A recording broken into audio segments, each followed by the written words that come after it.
Good evening, everyone, and welcome to a Network 216 production of the Faithful Dogs podcast. I am Tyler Johnson, joined by Zach DeFranco, Jack Robinson, and from the Petty Eddie podcast, Mr. Eddie McDonald. Gentlemen, how are we doing tonight? Good. Wednesday. As good as we can do on a Wednesday. Correct. Yeah, it's almost Friday. That's it. One day closer. That's right. One step there. It is a day closer to Friday, that's for sure. Friday the 13th, too. Yeah. Even better. Horror movie. We got plenty to talk about tonight, guys, for sure. Of course, before we do, as a reminder, be sure to drop a like on tonight's video. Really help that YouTube algorithm grow for Network 216, but also subscribe if you're brand new to the channel. We're trying to reach 3,000 subscribers before the end of the year. We can't do that without your help. It's very easy to subscribe. It's completely free. And also, we are giving away an homage starter jacket. So you want to make sure you guys are getting into that giveaway. All you have to do is subscribe to the channel, and then you have to DM us at Network216 on Twitter, at Network_216, that you have subscribed to the channel to be entered to win. And we are going to announce the winner during our Browns 49ers pregame show on Sunday morning. So make sure you take advantage, guys. Very thankful that we have the opportunity to partner with Homage to provide you with that giveaway. So again, it's completely free to enter. So take advantage of that. Also, as a reminder, tune into the show tonight on Lockerverse. You can join us from the Dog Pound Lounge, where you can send us all of your questions that you have. Any comments. We had a lot of people that tuned in last week, so thank you for that. Again, the link is in the description for you guys to check that out. But also be sure to check out QB Unplugged with Browns quarterback Deshaun Watson and Quincy Avery. That is only available on the Lockerverse app. So you want to make sure, another great reason to join the Lockerverse channel. All right, gentlemen. So there was no game this past week, which was kind of a relief, I would say. But so there always has to be something to talk about.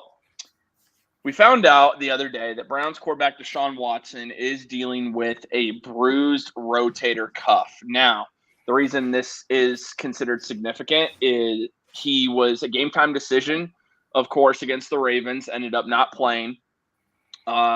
We really just knew it was a shoulder bruise. Watson has not talked to the media since this all went down. But the rotator cuff injury can take anywhere from 2 to 6 weeks to heal. So what I have to say for you guys, are you concerned about this injury for Watson? They said that once he's 100%, should be good to go. Like there shouldn't be any limits, and he should be 100%. But are you guys worried about this particular injury and that it could linger for him the rest of the year? I mean, I wasn't originally. When we first heard that it was a shoulder bruise, we all thought, okay, this is a short-term injury. It's not really that big a deal. And then when we heard it was a rotator cuff contusion, then we're like, okay, but that has kind of a range of recovery time. And I mean, he's already gotten he had like light work the week during the Ravens week, a whole week off, and now this third week. So I wasn't really all that concerned. Now, I am possibly getting concerned because we're in the third week after him getting this injury, and he's still not doing any public practices that are open to media. And sure, he's doing some throwing, but he's not actually doing anything that would be indicative of him getting closer to playing in game this upcoming week. So I wasn't concerned about it, over the bye week, but especially today with some of the information coming out about them already talking about who would be the next man up if he doesn't play, and the sort of lack of transparency with the Browns in general about just their knowledge on this and what his timeline really is. Yeah, I'm concerned with it. Yeah, I kind of am too, because I mean, one, like Jack said, like we kind of have been kind of beating around the bush about this as fans and as even our media. The fact that stuff had to be leaked to national media for us to really find out what the true injury was, I mean, I get it. Tyler, you told me too. Like, the team doesn't owe us an explanation of what the injury is. Other teams do that kind of stuff. I get it. But I mean, this is the franchise quarterback you just went out and traded for. I think as fans and as local media, like, we should know, like, because we were told 2 weeks ago, no, we expect him to play. Deshaun said, I'm going to play. The team thought he was going to play up until 10:30 a.m. on Sunday morning. Then you're told by Stefanski, oh, he would have played if he wanted to, which to me, terrible look by Stefanski. Then you go into, he'll be good after the bye week. Now it's, he's not practicing right now this week. We don't know if he's going to play this week. He's day to day. There's no answers for us. It's just tough to really, as a fan, be like, okay, well, what really is going on? We're hearing rotator cuff contusion. Sorry, I say that 7 times fast. But like, what if it is something more? Like I said in our group chat, what if it is a little bit of nerve damage now and they're just kind of monitoring it and seeing how serious it could be? Because that could be a lingering thing for the rest of his career if it's nerve damage. And, you know, dude, we don't know. We don't know the answer. So that's why I'm a little worried right now. And I mean, obviously, from the Baker situation, it could be a little bit of, you know, PTSD in terms of our quarterback situation. So, yeah, I mean, I'm a little stressed out about it. That's for sure. I'm worried about it from the perspective of we don't know what's happening. And I really feel that Stefanski and the entire team got duped by Watson and his camp saying, hey, I'm playing. Like, yeah, I'm good. We'll be good Sunday. And then 10:30 hits. Oh, hey, rookie, you're starting. Get in there. We're not changing the game plan. I don't think Kevin Stefanski I think he really thought he was playing. And then he has the bye week off. Okay, after the bye week, we're good. And now we have no idea. I don't think he's playing, honestly. Like, obviously, I'm not there. I'm not a doctor of any sort, but I don't think he's playing because there's no way that you would have that illusion of him playing, especially when you're turning to PJ Walker. You're not even going to the rookie who electrified in the preseason and stunk it up in week 4. So I'm worried about this because it could be lingering longer than we know. You know, when Baker had his, it was obviously on his non-throwing shoulder, but it was just like, when is it going to be healed? Will he be good when he heals? Like, we don't know that. We don't know what's happening with Watson and how severe it actually is. So it has to be worrisome. We just traded, 3 first-round picks and all these other picks and give him $230 million fully guaranteed, and he's played 9 games so far. Yeah, that's worrisome. I'll be honest, like I'm probably, again, I'm in the complete minority here. So I saw the report from Cleveland.com saying that they consulted with a doctor on this that has dealt with similar athletes that have had these injuries before, and they said 2 to 6 week recovery, and once there's no more pain, I mean, you're good to go. Like, there's nothing that lingers from it. So I mean, I'll be honest, I'm not super nervous right now. I think if we get to next week and if he doesn't play against the Colts, then I think I'll get a little nervous, because the reality is the 49ers are the best team in the NFL. Mm-hmm. I personally believe you're not winning regardless if Deshaun Watson's playing or not. I think the most important thing is get him healthy for that trip to Indianapolis next week when look, right now, the Colts are a team that can win that division. And they are going to be a team that you have to beat probably in order to get a wild card spot. So I think that game's more important. If he isn't practicing next week, then I think I will start to get a little bit more concerned. But I agree, the messaging could have been better on this all the way around. But at the same time, it's frustrating. It really is. But like I've told people, NFL teams don't owe us any. Like, they don't owe us to tell us. They are not required to tell fans, yep, this is the exact injury. Think about the same thing too. We have no idea what's going on with Joel Bitonio. Uh-huh. I mean, absolutely no clue what's going on with Joel Bitonio. And I could make the argument that even if he wanted to play on Sunday, I don't know if I'm putting him in if Joel Bitonio's not playing, if he's not 100%. So that's another way that I look at it. By the way, sorry, I saw another comment here. Okay. All right. Well, one of the things that really concerns me just about this whole injury is that it's kind of vague, and it hasn't really been pinpointed exactly when he got the injury. Obviously, we were all expecting that it was the rushing play that was in the red zone against Tennessee. That is like the definitive point that it happened. But the strange thing is that he played the rest of the game and he was throwing downfield fine. Mm-hmm. And adrenaline.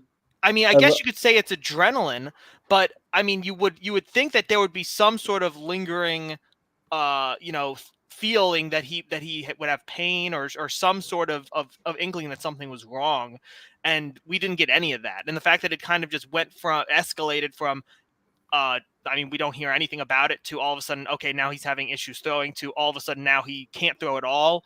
And then now we're 2 weeks past and he's barely throwing in practice inside away from the media. I mean, it's like, are we really getting over the hump of the injury, or are we still kind of on the like at like kind of the height of it, and he still hasn't started recovering fully? Because and I mean, that's part of that is because they're hiding his injury, because they don't want, because half of it is that they don't want to reveal whether it's more severe than it is. And again, like you said, Tyler, 100%, they don't have to do any of that. They're not obligated to. There's no benefit to them really, putting all that information out there unless, it is something that's beneficial. But at the same time, it doesn't help when it's very clear that a lot of our success is going to be on the back of Deshaun's ability to throw the ball.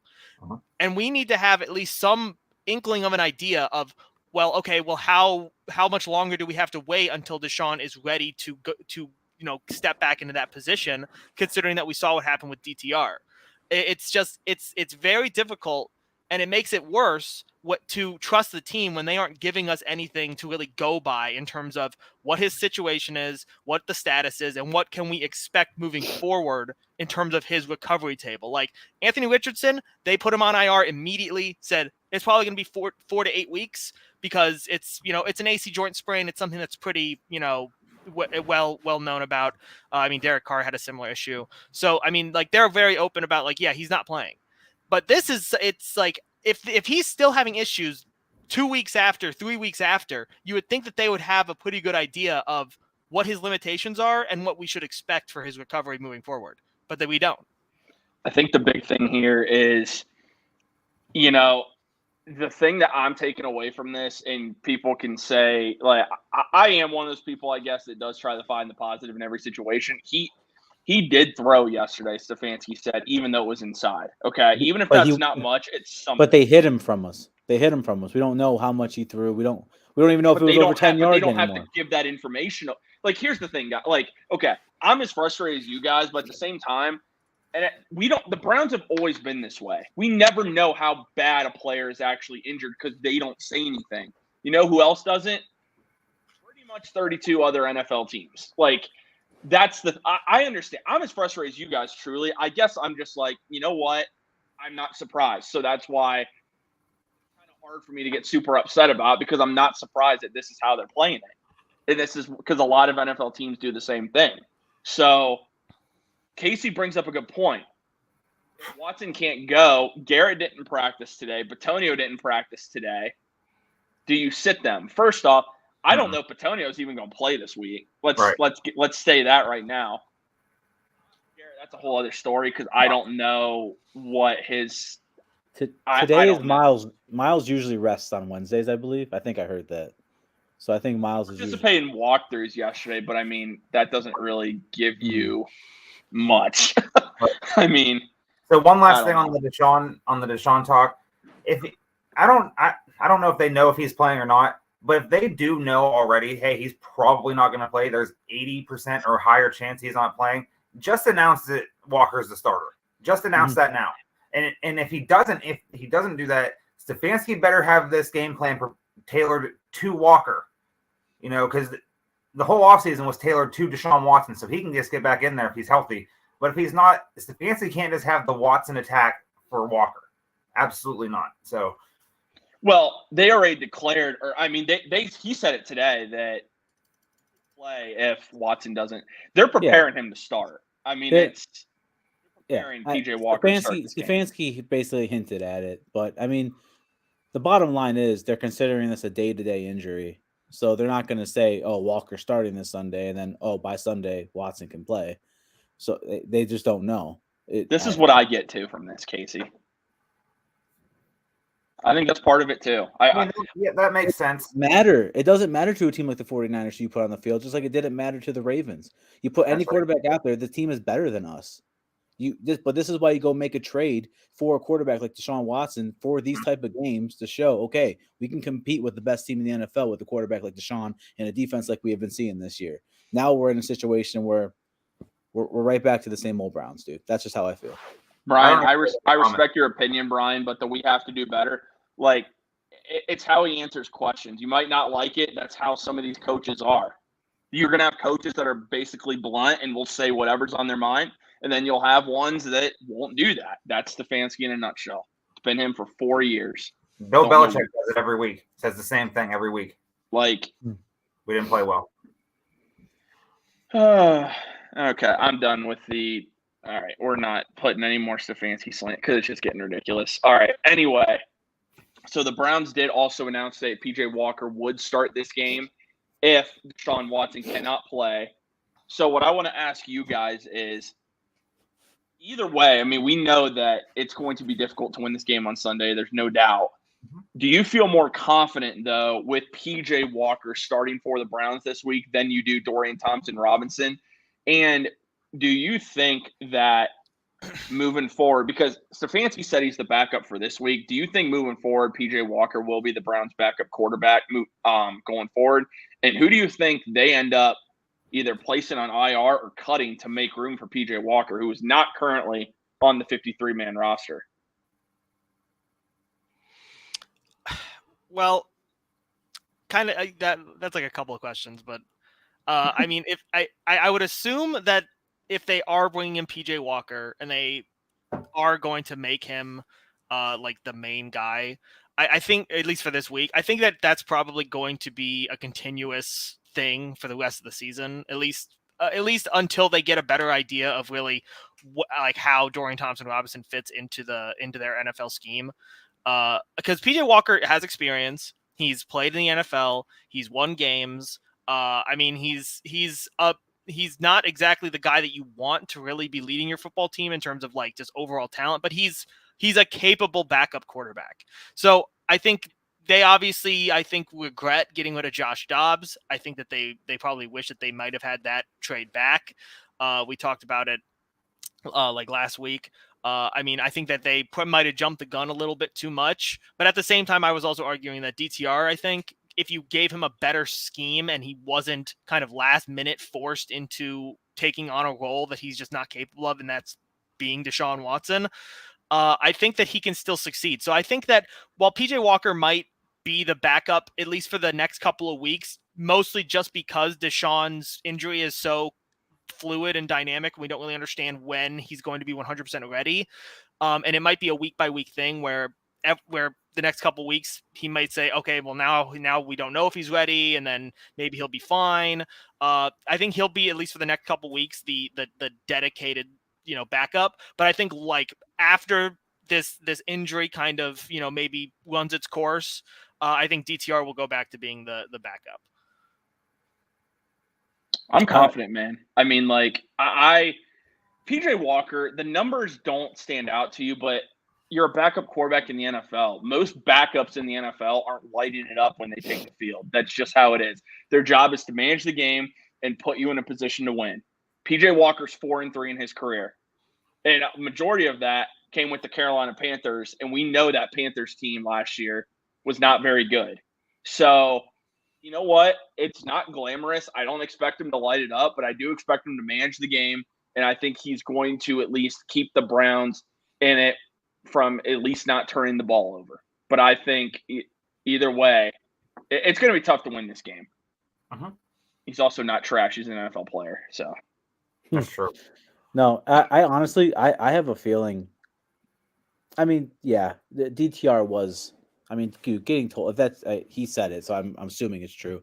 If you're getting told at 10:30 in the morning on a Sunday, like, hey, you're starting, and oh, by the way, the game plan is what we have, chopped up for Watson.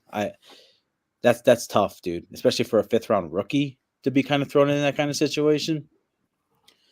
But I think now you kind of realize, like, you can't really make judgments off DTR like that. I think in the future, Stefanski would game plan around DTR and his quarterback strengths. I'm hoping we see him game plan around PJ Walker's, as a quarterback, and let him just manage the game and let the defense go out there and make plays as well. and see if we can stop San Francisco and get any momentum this week. But I think moving forward, you will see PJ Walker just be QB2. I do. I really think that's what you're going to see. I think so too, because you need a veteran as a backup. You can't just have a rookie. Usually, if you have a rookie quarterback, they're just sitting a year or two because they're a second, third round pick, or they're a first round pick or first overall, and they're playing right away. That's not the case here. So I really think that he should be that. He's a veteran in this league. Like you said, Todd, doesn't light up the stat sheet. He's not going to be like, oh, wow, we need to go sign him. But he could be serviceable because we saw Kevin Stefanski do with Jacoby Brissett last year. Jacoby Brissett was more than serviceable. The defense was atrocious. That's flipped this year, but the defense isn't atrocious. It's actually pretty good, one of the top in the league. And all Walker has to do is manage the game. Nothing more, nothing less. And Stefanski was good with Brissett last year in that. So I think if he's tailoring towards Walker's skill set, then I'm more confident than if I was starting DTR. Yeah. I'm there too, man. Dude, the sky is falling in this chat right now. I won't lie. Dude, you guys think like the season's over, and it's just, oh my gosh, you make me want to just rip every single hair out of my head. But to be honest, dude, the way the situation was handled from the beginning, like I told you, Tyler, earlier through text messages, man, they opened up for this speculation and conspiracy from the fan base now. And that's what we're going to get, dude. If they would have just jumped this week and said, listen, Deshaun's not playing this week. He'll be back. We're hoping he'll be back for Indianapolis. Boom. That right there. Okay, let's move on. PJ Walker's starting quarterback this week. Now it's just a bunch of speculation, day in, day out. I just feel like this whole situation could have been handled a little better, just personally. No, it could. No, listen, I agree. It could have been handled like better. And there's no doubt, I think, when originally we thought he was going to play on Sunday. I think the hard part with that is I believe, like Eddie said, they believed Watson was going to play. And I'm going to say this too, because I said this on Twitter. This is not a shot at DTR. DTR was given the starter reps last week. Your job as an NFL player, dude, like there's going to be times on the day of you're going to be told that you're starting this game. Like, and the reality is you can't run the football. So yeah, exactly. Yep, that's huge. I get that everyone's saying like the game plan was the same as if it would have been for Watson. You know why it's probably the same? Because right now you're one of the worst teams in the NFL running the football. So this is the way I see it, and this isn't you guys. This is what I see fans on social media saying. They'd rather run it 30 times for 2 yards a carry than have DTR throw it 35 times. I'm not going to refrain from commenting on that. I'll say something. I'll say something too mean. I'm not going to do that. No, it's all good. Well, I'm not going to lie. If DTR is throwing it 35 times, you're probably going to lose anyways. So, right. No, I agree with that. But yeah, everyone wants to run. The phrase is "run the damn ball," Kevin. That's what we see every single Sunday since he's ever been the head coach. God forbid that Nick Chubb was on the sidelines for plays, and now he's obviously on the sideline indefinitely. God forbid that they don't run it all the time, because the defense knows what you're doing, and they're going to stop it. They're going to load up and try and stop you. And as we've seen so far, most teams have. And that was a negligent error on their part in the offseason, not addressing Chubb's backup and having too much faith in one of their guys, which they do far too often. Watson's out the next 2 or 3 games. We're cooked, dude. There is so much time left in it. Like, it's just okay. I don't get that mentality. I just don't. There's so many games left in any given Sunday. That's like a cliche saying, but literally any given Sunday, the Ravens should have blew out the Steelers this past Sunday. Should have, would have. They didn't. And the Steelers came back, and that game looked like it was just Ravens all day. And it should have been. A lot of drop passes, but here come the Steelers late, like they always do, and get some nonsense, and they win the game. And, of course, they love it, and they're in first place. But that's a game that the Ravens should have won and didn't. Last year, we saw the Colts take out the Chiefs in, like, around this time of year. And everyone's like, oh, is Patrick Mahomes done? What are you talking about? He lost a regular season game that really means nothing to him, and then he goes on to win a Super Bowl. Dude, I know, man. It's something else, that's for sure. The Browns have the honor of welcoming the NFL's best team to Cleveland on Sunday. The 49ers are going to come to Cleveland, and I'm not going to be around the bush. Can I say something real quick to this? the Browns came out and absolutely demolished Tennessee the week after. Like what? Without running it a lot. Like, what are we talking about, dude? I'm sorry, Brian. But why? Hey, Brian, a recommendation. Like, this is a serious recommendation. I recommend buying NFL Plus, and I recommend watching the All 22. There's All 22 film that you can watch. It's a different view of the game. You need to see it because I'm telling you, for everyone that wants to think play calling is, I promise you it's not. You have to watch the All 22. Have to watch the All 22. Also, how was it last game? Well, you had a backup quarterback and you couldn't run the ball. So you have to change your entire game plan and throw every single play because Jerome Ford's averaging 2 yards a carry. Kareem Hunt looks washed. Your offensive line is one of the worst blocking run game offensive lines in the NFL right now. So it's kind of ignorant to compare like, oh, how was it with a 5th-round rookie quarterback who was thrown into the fire at 10:30 a.m. 2.5 hours prior to game time. When the week before we were talking Super Bowl Super Browns. Yeah, right. Yeah, 2.5 hours before game time. And like you said, Tal, that could happen. Like the backup should always be prepared just in case because you never know. When Justin Herbert made his NFL debut, Tyrod Taylor had his lung punctured by the team doctors. Yep. Right before kickoff. Oh, Hey, Justin Herbert, guess what, buddy? You're going in. What? Yeah, you're starting.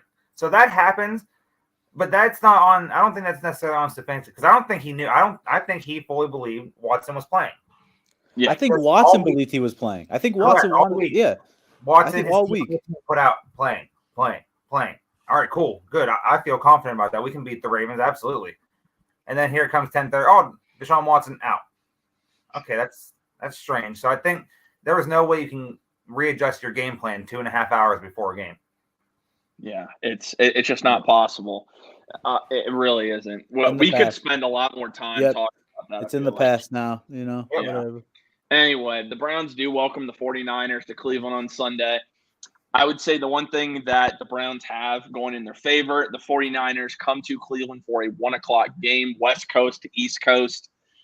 Always can be a challenge for them.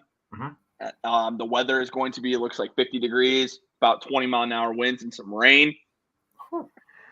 But the 49ers, let's call it what it is. They're on fire right now. I mean, Brock Purdy has never lost a game as a starter. Christian McCaffrey looks the best he has at any point in his career. This team is absolutely elite at pretty much both sides of the ball. So what I ask you guys is, I'm not saying that it's an automatic loss because you have to play the game, but in your mind, how can the Browns stay into this game? Because it's going to be very difficult to, I feel like, compete with the 49ers on Sunday. Well, here's the thing. I think that if we're talking about the 49ers offense, obviously they have a plethora of weapons. They have CMC, they have George Kittle, they have Debo, they have Brandon Ayuk. They have an incredible offensive line. They have an incredible defense. You're not going to beat this team in a lot of cases unless you're talking about diminishing the one weak point of the offense. And I know that some people are going to be like, what are you talking about? They don't have a weak point. They do. And it's Brock Purdy. And I'm not saying that he's bad. And I'm not saying that he's like a bad player or anything. I'm saying he's a good quarterback. But this year, he's also been on the good side of a lot of lucky circumstance in terms of he's made some bad passes that should have been intercepted, that should have been turnovers, and they haven't been capitalized on by the other team. Multiple times he's thrown just passes that I'm pretty sure if you were to look at them, they're considered turnover-worthy plays. And he has no interceptions, obviously, but those are the kinds of things that can turn the entire tide of a game. He starts, throwing those passes into tight windows, and they get popped up, they get knocked down, they get intercepted. All of a sudden, the offense actually has a lot more time. And let's just be real. He's been playing extremely well, and I think that's not like a lot of his games are not entirely him beating the other team. He has so many weapons that he doesn't really have to do all that much. If you force him to do more than he is, willing to do, you force him into a position where maybe he has to make the really tough throws, or he has to make a play by himself. He has to win a possession with his legs or something like that. And you try to minimize the weapons around him, as hard as it is, I know, because this is a juggernaut team. You might have a chance because, yes, Brock Purdy is playing fantastic, but I think if there's one guy that you can attack and try to, force to make a mistake, I think Brock Purdy is the one guy that you can. I mean, the reality, like you said, Jack, I mean, he has had some turnover-worthy plays for sure. The other thing about Brock Purdy, it just makes it incredibly difficult. This guy gets the ball out so quick. I mean, he gets that ball out quick, and that's why, I mean, Dallas is one of the best defenses in the league. They really are. Didn't matter. I think losing Trevon Diggs has destroyed that defense. I think that defense has lost a lot. I think Trevon Diggs was a bigger security blanket than I think a lot of people gave him credit for. Unironically, I think that it's very clear that's not the same defense. I'm saying Brock Purdy also just doesn't get sacked.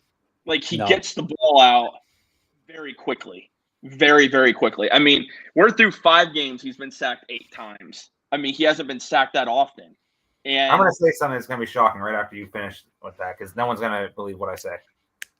Yeah, so, I mean, with Brock Purdy, like, I do agree. If you can get pressure on him, I think that is your best chance.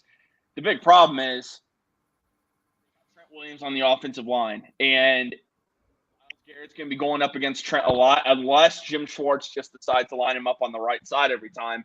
Now, he has moved Miles around a lot, but he does not – one thing he doesn't do with Miles a lot is put him on the right side. So you have Myles Garrett, your best pass rusher, against the best offensive lineman in the NFL. Makes it tough.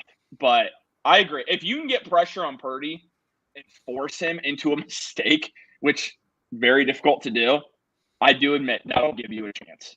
Anyway, sorry, Eddie. No, you're good. Brock Purdy, as of right now, after the first 5 weeks, is a top 5 quarterback in the NFL. Because we don't base that off what could have happened. Because that didn't happen. None of those interceptions happened. There's zeros. No, I know, and I get what you're saying. You have to force him into that. But you can't force someone in that's getting the ball out almost as soon as they take their drop back. As soon as he hits that third step, boom, that's out.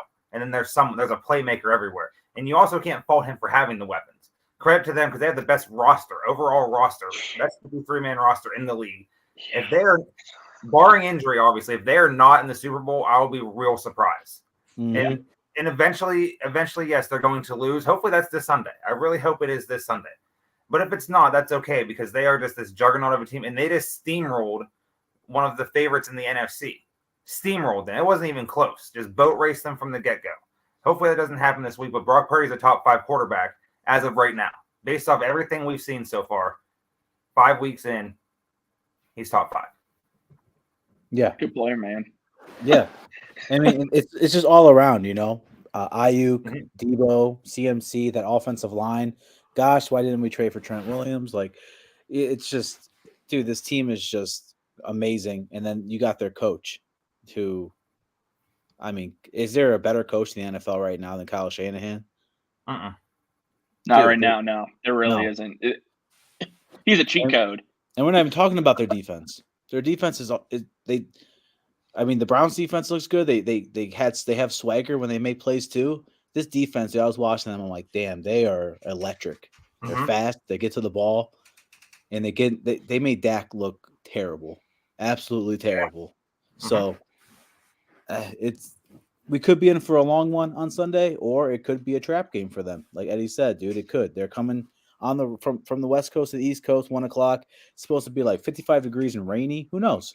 It might be out of their element a little bit, but dude, they're a good team. They're well coached. Shanahan's going to have these guys ready week in, week out. And yeah, Jack, I get what you're saying about Purdy, dude, but he's good, man. He's a good quarterback. I'm not saying he's not good. Perfect for a Kyle Shanahan offense. He runs this offense well. And he's cheap. He makes nothing compared to everyone else in the NFL. He's like an apartment with 6 other people. Yeah. Like again, I'm not saying he's not good. I agree, Eddie. He is at the moment a top 5 quarterback in the league. I'm just saying that yes, we can't look at the things that didn't happen and say we can't hold that against him. I'm not holding it against him. I'm just saying that it is a point of failure. Every single machine has a point of failure. There's a place where if that one particular thing is stressed or attacked, the operation will fail. If you can maximize, because he makes some throws that you're like, okay, obviously he was a little behind. Obviously he was a little low. It was a little high. And he's not punished for them. If the Browns can maximize his mistakes and actually, turn those into turnovers and not just an incompletion, then you can win the game. Like, and the thing is that that's really the only thing that you can look at, because every other aspect of their offense is so automatic and it's so just flawless in terms of the way that it's designed, the way it's executed, that you can't really look at any other part and say, yeah, I think that they should just have CMC fumble the ball, or I think that they should just have Debo, just drop the pass. Like, it's difficult to point at any one particular thing and say, this is what the defense or the offense or any aspect of the team needs to do to win. Brock Purdy can make mistakes, and he hasn't been punished for them yet. If we can punish him for them, I think that's probably one of the best aspects of the Browns' plan to win the game, is force Brock Purdy to make mistakes so you can keep their offense off the field. I agree with this, by the way, Pete. Purdy is John Stockton, not flashy, but extremely smart and productive. 100. That I 100% agree with that. I saw on Lockerverse, by the way, you guys can join us in the chat on Lockerverse. Someone said Purdy is overrated. Listen, he's not. If anything, he's actually underrated, because some people are still doubting how good he is. And if you watch some of the All-22 on him, he's in a zone right now. He's making some very, very impressive throws. All right. Moving on to the Browns offense against the 49ers defense. I'm going to be honest.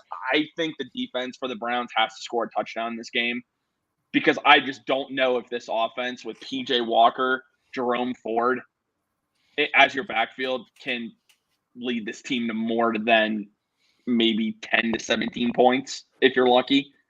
What do you – I mean, this defense, you look at it all the way around. Nick Bosa, Javon Hargrave, Eric Armstead, Fred Warner, Dre Greenlaw, Travarius Ward, our old pal and friend Deshaun Gibson. They are loaded everywhere.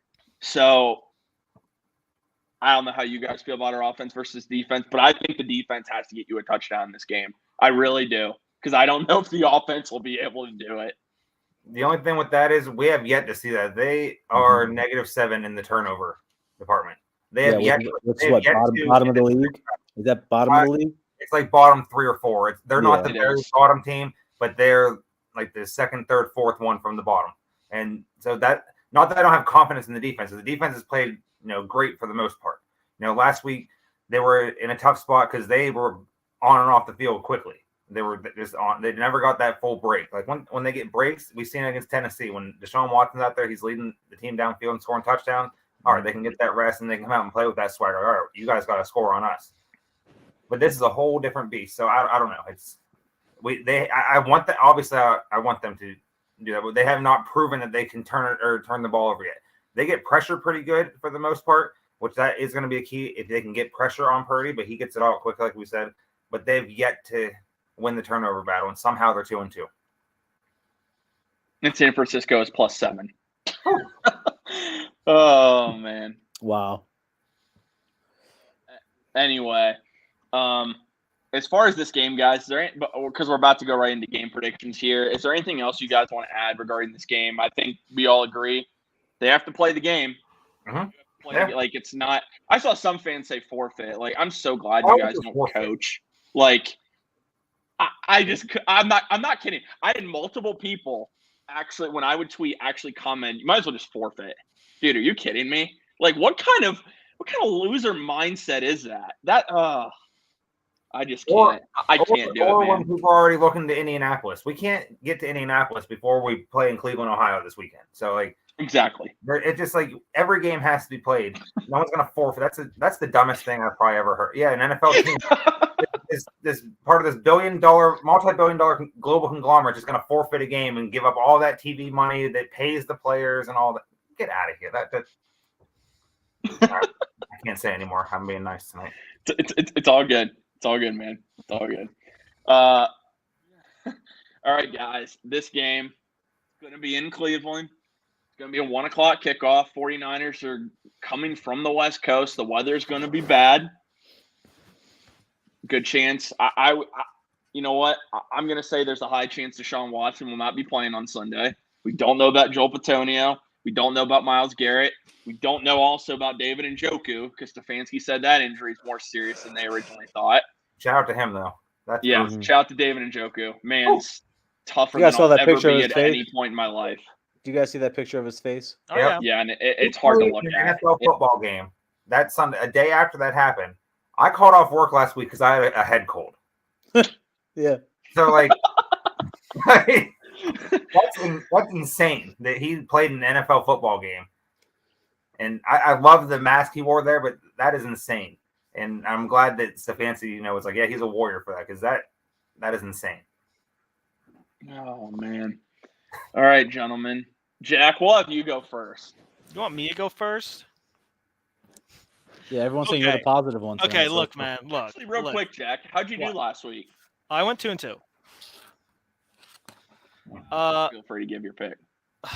Man, this whole week I've been sitting here and I've been thinking, like, the Browns, like, they can win the game. Obviously, so hypothetically, they can.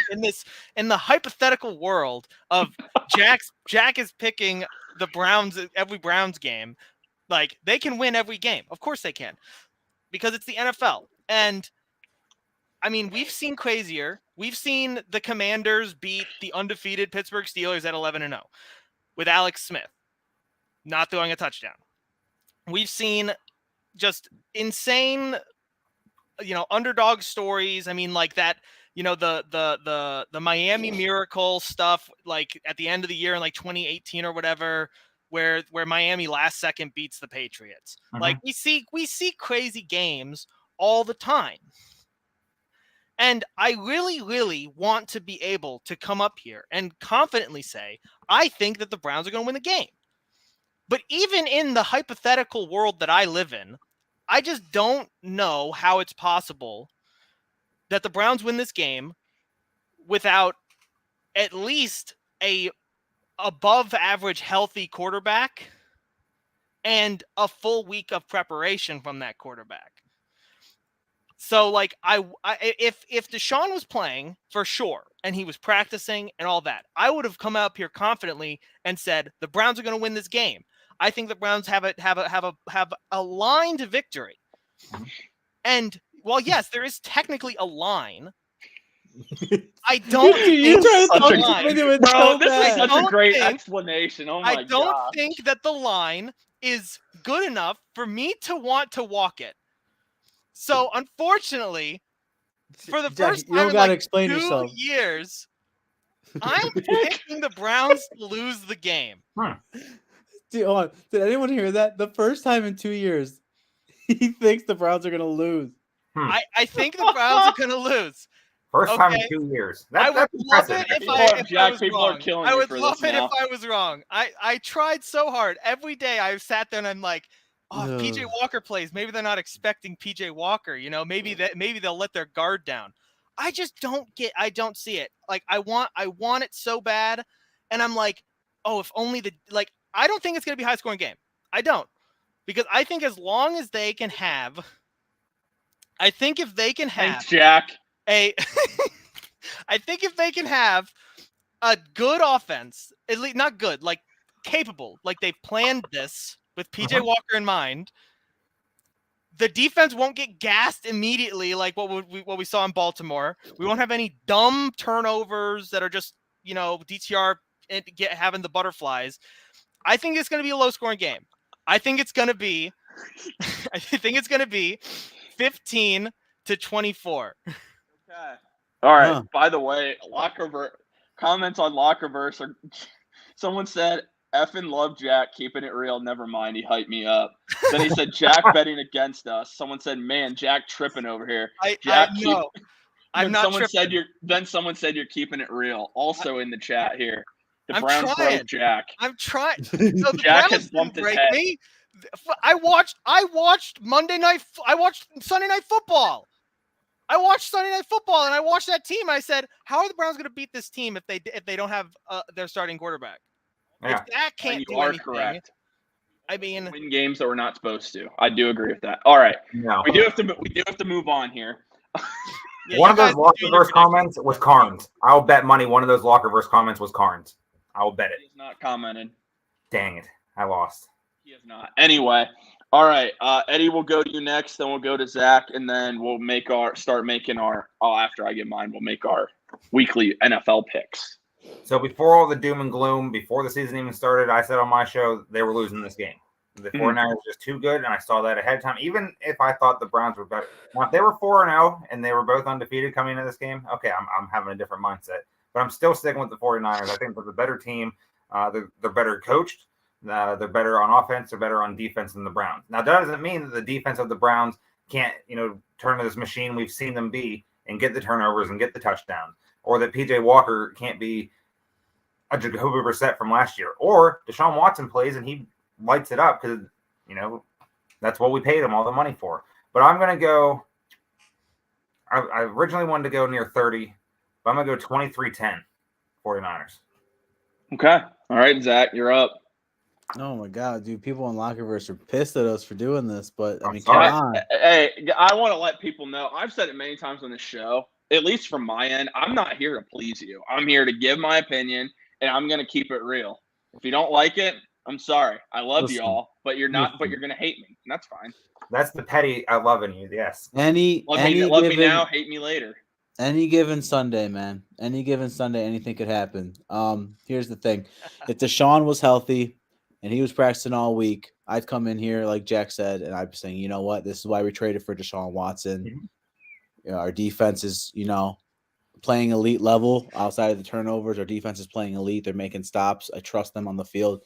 Deshaun's keeping the defense off the field. But now we got PJ Walker thrown into the mix. We don't know what the game plan is going to be. We don't have Nick Chubb to have a security blanket. San Francisco hasn't scored under 30 points at all this season. San Francisco 31, Browns 13. All right. If Deshaun plays, might change it, but I still think San Francisco wins. Yes. Someone said, I appreciate the real talk. Hey, that's what we're here for. We're here to provide you guys with, again, you're not always going to agree with what we say, I promise you. Mainly with what I say, because we want the Browns to win. We just got to be real about it, Exactly. For the record, for those on Lockerverse that are new to the show, last year I picked against the Browns more than any. I think I picked against them 7 times, I believe, or something. Yeah, they went 17-0 to Jack, just so you guys know. Yeah, Jack picked him every time. All right. Dude, because last year they had a chance to win every game. They just did. Technically, they do if the game has Joe to be Woods? played. Yes, even with Joe Woods, they could have won the game. Okay. Hey, Joe Woods is down in New Orleans, and they're doing their thing defensively, so there's no more Joe Woods slander. We're moved on. We got we're done talking Woods. We're on to San Francisco. Anyway, I got the 49ers 30, Browns 17. I think PJ Walker leads us to a touchdown. I think the Browns defense gets a touchdown in this game, and I think we get a field goal. But San Francisco, they're the best team in the NFL for a reason, and losing that game 30-17, it's not going to have me feeling any worse because I expect this is the best team in the NFL. We're without Nick Chubb, Deshaun Watson, so you're without your quarterback and your running back, especially probably your quarterback at least. You might be without Myles Garrett. You also might be without Joel Bitonio. You might be without David Njoku. I don't know how I can be. I normally, like I said, I try and look at a positive way. I said that at the beginning, especially when it comes to injuries. The reality is, though, it's hard to find a positive light for the Browns winning this game. You have to shut them down completely, and you have to pray that Kyle Shanahan wakes up with a Johnny Manziel hangover that day, and just now that he's back in Cleveland and just has a meltdown on the sideline. But that's really it. All right. To be fair, the Jets just took the Chiefs to the limit when everyone said Zach Wilson was trash. And then he came out and played probably the game of his life. That might have been the best game of his NFL career. And that's sort of sad and pathetic. But that's what it is really sad and pathetic. But that is any given Sunday. So if the Browns are at least in it, in the game and it's not just a complete blowout like on Sunday Night Football, I'm content with. If we lose, I'm content with that. If we just keep competing and they just pull ahead because they're better than us, chalk it up to the game. It's all good. Zach Wilson could have performed that well because Taylor Swift's mom might have been in attendance. All right. Anyway, this past week I went 2-2 as well. Zach, how'd you do? 3-1. I am 12-8 this year. What are you guys? I'm 11-9. Okay. I haven't been keeping count, honestly. Good job, Jack. 2, 4, and 4. Jack 5 and 7. 8 and 8. So I'm 10 and 10. Okay. Yeah, that sounds about right. All right, Eddie, you can pick games with us as well. We do this every week, so we'll have Jack go first, just because he doesn't keep track of his numbers. That is so long. But you didn't keep. Wow. Anyway, all right, we got to start. Jack, like this week, pick a team. The Texans are beating the Saints. Screw you. You know what? I'm just going to give one of mine then because I have the Texans too. So you took one of mine. Can we all just pick the Texans then? No, because the Saints are winning. I'll go against that. Okay. All right. Okay. I love CJ Stroud, and he's my second quarterback in my 2-quarterback league. But I think the Saints' defense is good. And Derek Carr is good enough. So I'm riding with CJ Stroud, man. I'm so happy he's doing great right now in Houston. Okay, so 3 of us picked the Texans. All right. Then Jack, you're up again. The Lions over the Buccaneers. Damn you, Jack. Okay, dude. Okay, looks like I'm picking that game too. I have these written out on my phone already, I did too. Okay? I'm just looking at the games, and I'm like, yeah, I like that game. Jack, should we just have you announce your next game just because you probably took mine too? You can if you want me to. You might as well just go because you're kind of on a roll right now. I'm gonna do the Dolphins over the Panthers. Oh, I didn't pick that one. Okay. All right, Zach. Well, I had Lions over Bucks too. I'm still gonna ride with it just because I love the pick. All right. I'm gonna go with. Listen, I took some chances last week. I mean, I had the Rams over. I had the Rams over the Eagles. Like, I had some games that were just unlikely for me to get. So I'm picking an obvious one this week. I'm taking the Chiefs over the Broncos. Jack, what's the trash game of the week? Trash bowl game of the week? Oh wait, you're right. Hold on. I can't do the Dolphins over the Panthers. I have to do trash game of the week. I forgot. All right, let Eddie go first. I'm actually gonna go opposite against you guys because I was looking through this and I was like, what can I pick? I'm gonna ride with 6 again. I'm gonna ride with the Lions. I think the Lions are pretty good, and I think they can make a deep run in the playoffs. But I don't know. Baker's playing well. He's Baker. So like we're in that cycle where he's playing well. So then he might get smacked up soon. But might. There's something about they switched the game, so now like more eyes are going to see they switched it to 425. I'm riding with 6. Okay. I ride with 6 as well, but his name is Kyle McCord. All right. Oh, yeah, Zach, hold on. There's 2 trash games, okay? We have the Vikings Bears and we have the Cardinals Rams. Ugh. Which one do you want to do? Technically, Vikings Bears is more of that's a division game too. Oh wait, they both are. I'm an idiot. But anyway, I mean, Minnesota's kind of a dumpster fire right now with Justin Jefferson getting hurt now. I mean, can Fields win a 3rd straight? I don't know. A 2nd straight? Let's do Cardinals Rams. 2nd straight. Okay, we'll do Cardinals Rams. Mm. You picked first last time, so I'm going to pick the Rams. What do you guys think? Consensus. What's more of a trash bowl game? Vikings Bears or Cardinals Rams? Vikings Bears. You think that's more of a trash bowl? Okay, then I'm going to take the Bears. Just won their first game in however long. I think the Vikings only have 1 win this year. Correct. They're both 1-4. I'm taking the Bears. Okay, well, I have to pick against them. That's the rules. Last week I picked first, and I took the Jets. You were right. Yeah, so I mean, this week you're right. I'm gonna say right now, Justin Fields is gonna win again. Vikings are garbage, so I think they're better than their record a little bit, but A little bit. all right. But I guess I'm going Vikings over the Bears. So Also, we had a lot of people join us in the Lockerverse chat, so thank you guys. I saw someone say riding with my Buckeye quarterbacks all day. Justin, CJ about to get those W's. yes, sir. Absolutely. I agree. Hey, if you guys like Ohio, because I see a lot of people commenting in the chat about Buckeye quarterbacks. If you guys like Ohio State football, on Network 216 YouTube channel, Monday nights at 7 o'clock, we do have the Scarlet and Gray podcast. That's our Ohio State football show. So if you guys want to check that out, feel free to do so. But anyways, guys, as we're wrapping things up, is there anything else you guys want to add from this week? Wait, real quick, actually. We had a Niners fan hop in. Hey, Roland, thank you for joining us. He said Niners fan here. Niners-Browns going to be closer than most people think. Unfamiliar opponent, and for some reason, Jim Schwartz defense gives Kyle Shanahan offense issues. Jack, there's still time for you.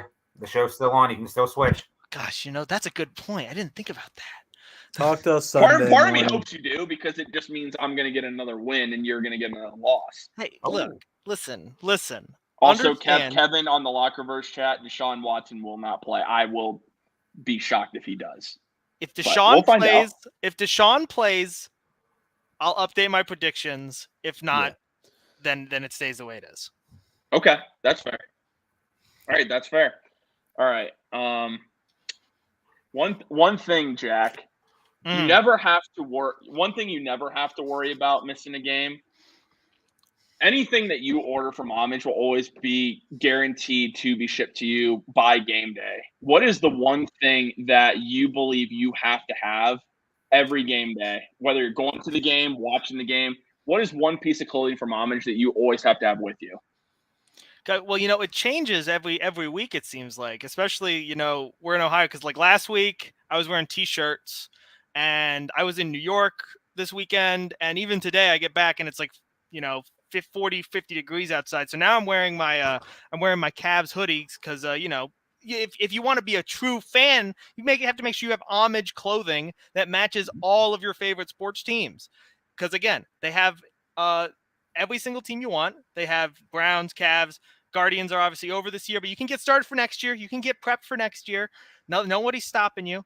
And the last couple of weeks they've had some crossover stuff with the Browns at the Browns team shop. I'm sure they're gonna have another one this week. And again, it's good stuff if the major sports teams that you support are also partnering with Homage. So they have all different styles. They have T-shirts, they got long shirts, they got pullovers, they got hoodies, and they're all super high quality. I mean, we're all wearing them. We all love them. They're keep you warm. They keep you comfortable. I mean, you can really not ask for a better quality piece of clothing. And again, if maybe you want sports stuff, maybe you don't, maybe you want stuff that's more pop culture, more crossovers of stuff, anything you like. I mean, you guys are wearing your NFL Blitz stuff. I mean, it just looks sick. Yep. You got some cheese pizza. That's right. Bro, I love that shirt. That's a sick shirt. And again, they're all super, super comfortable, super high quality, a bunch of different, sizes, a bunch of different variety of anything that you want. And it's sick because you get to, rock stuff that supports your team, rock stuff that supports your city, rock stuff that is just, good clothing that you want to wear. It helps support not only them, but it supports Network 216. And we really appreciate you guys, going over there, using our link to be able to, check out their catalog. Because again, it's all just a bunch of sick stuff. And look, I never mess up my ad read. So never, ever say that again, Jeff, ever. I love that. That's the meanest thing Jeff has ever said to you. He is he is in his feels right now with you picking against the Browns. Anyway, we've had a lot of people watching us tonight, not only on YouTube, but on Lockerverse. So thank you guys. If you're joining us on YouTube, there's 36 of you. If you haven't done so yet, just go drop that like onto the video, please. Again, that helps that YouTube algorithm grow for Network 216, which we really appreciate.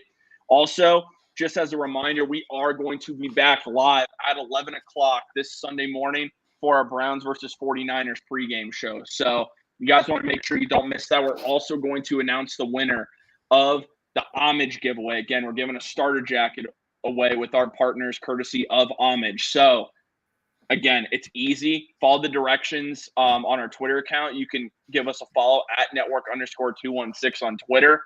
Very easy to enter. DM us once you have subscribed to the channel and followed Homage. It's very easy. Give yourselves a chance to win this Homage jacket. But we'll be back at 11 o'clock Sunday morning. You can also, in less than an hour away, we have the Dog Chug live on the Network 216 YouTube channel. Want to make sure you don't miss that. They're going to provide you guys plenty of laughs, which, believe me, I think we all could use plenty of laughs with what we're dealing with right now regarding the Browns. So anyway, guys, thank you all for tuning into this episode of the Faithful Dogs podcast. Special shout out to Mr. Eddie McDonough for joining us. We can't wait to talk to you guys all again next week. And as always, no matter what, Browns, baby. Go Browns. Like, comment, sub. They can still win. They 100% can still win. For sure. They can win. They will win.